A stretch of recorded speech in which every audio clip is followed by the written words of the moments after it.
Happy Tuesday, everyone. Welcome to Things That Make You Go, mmm.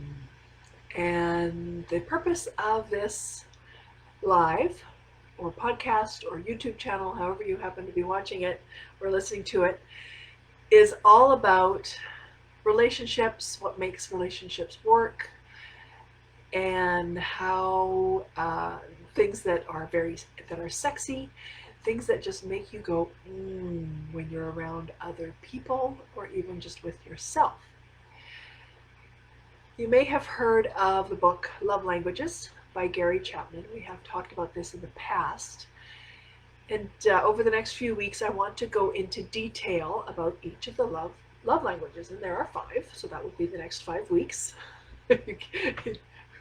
Stellar math, hey? And today we're going to start with my personal top one, which is touch. So I'm not going to go through them all. So touch is my main love language, and then we'll talk about the 4 others as we go along. For myself, decreasing levels of language for me. And everybody's different, which is why I've put the link on the description on where you can go to take a quiz on your love language and find out what works for you in a relationship. So let's just create a picture here. Let's say you've gone out on a date and it's been a beautiful night. You got roses were exchanged, an amazing dinner was had, a wonderful conversation, and it's been lovely. You've had a great time, and you really appreciate your partner for doing this. It isn't until you get home and you decide to watch a movie on TV, and you both get in your jammies and you cuddle on the couch, and then all of a sudden your heart begins to flutter. Then you know by that your love language is touch. Or if you're out on a walk and your person you're walking with takes your hand, and it's like, oh yes, that is so wonderful, then you know your love language is touch. I remember I've had a lot of first dates in my life, and I remember some specific instances where that has happened, where I've been in the movie theater, for example, and I'm like, oh, I really like this guy. I wonder if he likes me. And then he takes my hand, and I'm like, oh, yes. That means he likes me because touch is my love language. Or having a really bad day and you come home and you get a hug. And it's like, yeah, that's exactly what I needed, because that shows me that you care, that you love me. There's a lot of ways to express your touch love language. PDA, of course. So that could be holding hands, putting your arm around somebody's shoulder, kissing, hugging, all of those things in a public setting. There's massage. I love giving and receiving massages. Sitting on the couch, just rubbing my boyfriend's foot the other day because he had put it fairly close to me, so I just started rubbing it because my love language is touch. And I was at a workshop once, and the guy I was seeing at the time and I were, of course, sitting side by side, and I was rubbing his back as the workshop was going on, just back and forth, just putting my fingers along his back, and someone who was sitting behind us at break leaned forward and said, "You have healing hands," just from the way he was reacting from that touch. And I've always remembered that because it occurred to me on occasion that maybe I should go into massage, but I didn't want to cut my nails. So the healingness of touch, whether you've got, I think everybody's hands are healing. When you're touching with gentleness and love, it's always healing. Holding hands, touching during a conversation. I do that quite a lot when I'm with someone that I care about. If I'm trying to make a point or want to get their attention, I'll put my hand on their leg or their arm and show the connection that we're having during the conversation through that. Uh, Dancing, playing sports, playing games, just wrestling, all of those things are all ways of expressing your touch and your love through touch. And wrestling makes me think of my brother-in-law. He's always wrestling with his kids and now his grandkids. And that's one of the ways he shows that he loves them, just by roughhousing and having a grand old time together. And that said, of course, there's romantic and non-romantic touch. There's, the wrestling that you do with your sweetheart in bed versus the wrestling you might do with your kids. There's, a hug that you give a friend versus the hug that you give your partner. A massage that you get from a massage therapist versus the massage you might give to your partner. And so there's lots of ways to show that you care. It doesn't necessarily have to be sexual or romantic. There's lots and lots of ways to speak with touch. It's very, very, very expressive, and I didn't. It's interesting. It just occurred to me that I didn't really feel very touchy-feely when I was younger. I didn't do a lot of hugging. I didn't want to get physically close with people. So it's very interesting that touch is my main love language, because I kind of shied away from it for so long, and now it's what I'm all about. Not quite, but you know what I mean. It's very, very important to me in my relationships. Now, right now, it's hard to get touch. We're in, people are in quarantine. They're staying home. They're staying away from each other, and it can be hard to feel that closeness and that touch unless you've got someone in your household, basically, that you can have that physical relationship with. And this can apply to when you are in a long distance relationship, when you're apart for, several weeks because someone has to go on a business trip or something like that. There are ways of creating that touch when you can't be together.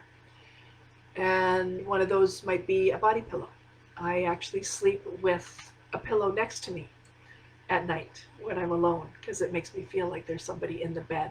Of course, I also have pets, and that's another way to get the touch in when you're alone, because of course they always want your love, unless you've got a mean cat or something. But I have 3 cats and a dog, and 2 of the cats are always in the bed with me. The other one's a little less cuddly, and the dog is always nearby. And she's not very cuddly, but she definitely loves to be touched and petted, and will lick my arm when I pet her. So the animals definitely make me go when I need that touch, feel that touch in my life. Another thing you can do is just engage in your body. So I do yoga several times a week. You can, exercise, taking baths. My housemate loves baths. She's always asking to use the bathtub because she lives in the basement where she doesn't have a bathtub. And that's one way for her to really get into her body and to feel better about herself and her place in the world. So find ways, if you are alone or separated from people you love, find ways to bring that into your life, because it is very, very, very important. We've all heard that we all need 6 to 12 hugs, depending on what you read, to keep us healthy, to keep us growing, and that's not always possible. So if you can find a way to do it to make you feel hugged on your own, short of a Temple Grandin squeeze machine, then certainly do that, because touch is extremely important, whether it's your love language or not. Sure makes me go, and I hope it makes you go, as well. Now, that said, if touch is not your partner's language, or if it's not your language, if it's for, it could be many reasons. It could just be it's just not your thing. It could be trauma. It could be your upbringing. It could be just your preference. You know, not everybody's touchy-feely. My one partner, if we held hands for too long, he'd let go and go hot, hot, hot, hot, hot, because he didn't like to feel overheated, and he also didn't like to feel closed in, because he was claustrophobic. So we often weren't on the same page with that. There are ways to come together, even if both parties aren't love language of touch. And the first way is just communicate and find ways that work. So if, oh, I'm so sorry. I should turn my ringer off when I do this. Yeah, so there are ways to come together, even if both of your love languages aren't touch. So you can communicate and find ways that work. So if your partner or you don't like holding hands, maybe there's another way you could do it. Maybe just hold fingers, hold pinkies, or just put your hand on their leg when you're seated together, or maybe short hugs instead of long hugs, or coming together for a short snuggle and separating so that you can both get what you need. Because as we've been talking about before, there's always a way to compromise. And you can watch last week if you missed that. And find, of course, in that, you've got to find things that don't trigger, especially if someone's been through trauma. I was sexually assaulted as a child, and as many women have been. And there's, even though my love language is touch, there are certain things that will totally trigger me. And I need to be aware of that myself so that I can communicate it to other people, because they have no idea. Their intentions are good, and but my reaction may be a surprise if I haven't made that clear to myself and then to them. So some things you can do that are a little, that may be less intimidating as far as touch goes. Hugs. I mean, like I said, they don't have to be long hugs. They don't have to be big hugs. Everybody can hug. And hopefully, body to body, not a-line. And it's amazing how eventually, because I didn't used to be a big hugger, and now, except with special people, and now I'm very, very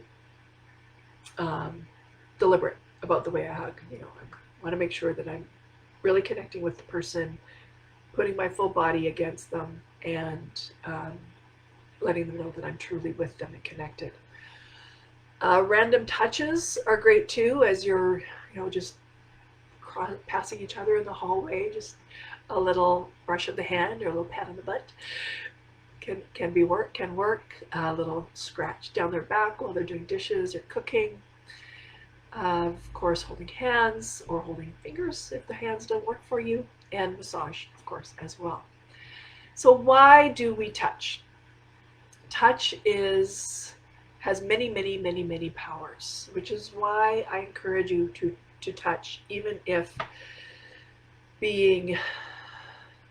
touch isn't your one of your main love languages, because it has incredible health benefits. And some of the main ones are, it creates a stronger bond. So it brings out oxytocin. It's so when you're with someone that you care about and you're touching, the oxytocin level rises and your bond becomes closer. So whether that's a child, a sibling, a friend, a loved one, a partner, that oxytocin will increase when there's touch involved. It alleviates loneliness. There's a lot of people right now that are complaining about being lonely, not just because they are alone, but because they're not being touched. And so that touch helps counteract that. It improves your heart rate. So your heart rate actually slows when you're being touched, or depending what kind of touch you're experiencing. It can also go way up, but it's good for your heart. It reduces stress, and it also reduces pain. So it's overall just really, really healthy. I found a list of a number of things that touch is good for. And I'm just going to quickly motor through these because some of them are just extrapolations on what I've already said. So it actually helps babies grow. It enhances your vital signs, so not just your heart rate. Stabilizes your body temperature. It helps you communicate positively. So what I was saying about putting my hand on someone or to make a point, it really does help communication flow better. Helps provide better sleep.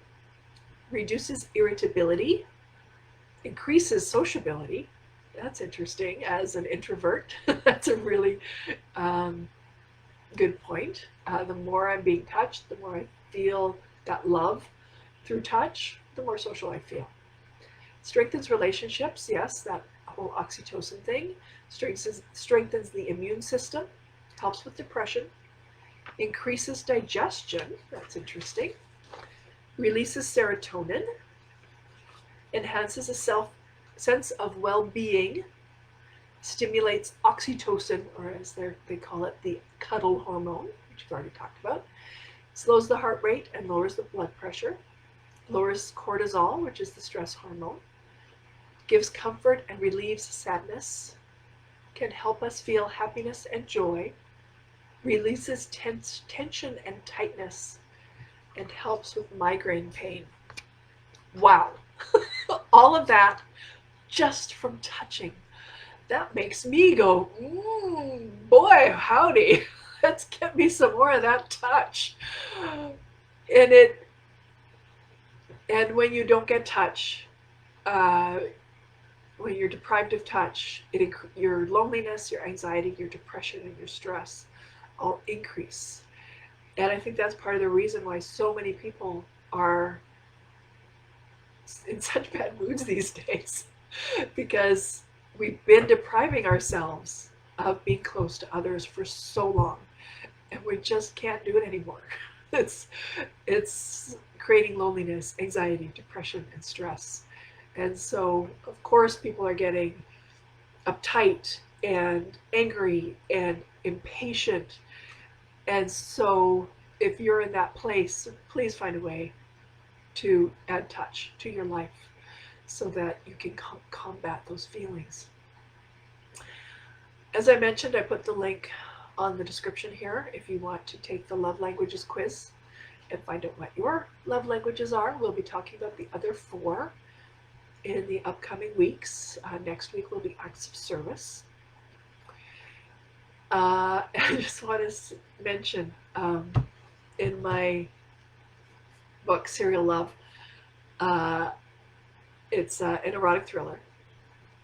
And I've been told that although the language isn't flowery or, super intense or anything like that, the love scenes and the sex scenes are really, really powerful and hot. And I think the part of the reason is because my love language is touch. So it's very, very easy for me to write about that. And the thriller part, the serial killer part, was much, much harder for me to write because it's still touch, but it was violent touch. And One thing about touch is it always needs to be consensual. And that part was really, really hard for me to write. So back to the book. If you are interested in picking up Serial Love, it's on my website, thebadkitty.com, THEBADKITTY.com. You can get it in PDF format on there. And if you get it on the website, you also get 3 things. You get the Bad Kitty Handbook, which is my nonfiction book about discovering your authenticity through your sensuality. And this book is currently available on Amazon, but it's not going to be there for much longer. So the only way to get it in the very near future will be to order Serial Love on PDF and through my website. So be sure to take advantage of that, because you'll also get Living Proof, which is a anthology, short story anthology, put together by Lisa Nichols from The Secret, and also Achieving Your Ultimate Success, which is a DVD that was put out by the publisher of the Bad Kitty Handbook, on which I am featured. And speaking of Amazon, you can get Serial Love on Amazon as well, on paperback or Kindle. So whatever works for you, I hope you will pick up a book or 2 or 3. And I really, really appreciate you joining me today for things that make you go, And speaking of touch, happy Tuesday, everyone, and stay sexy, everybody.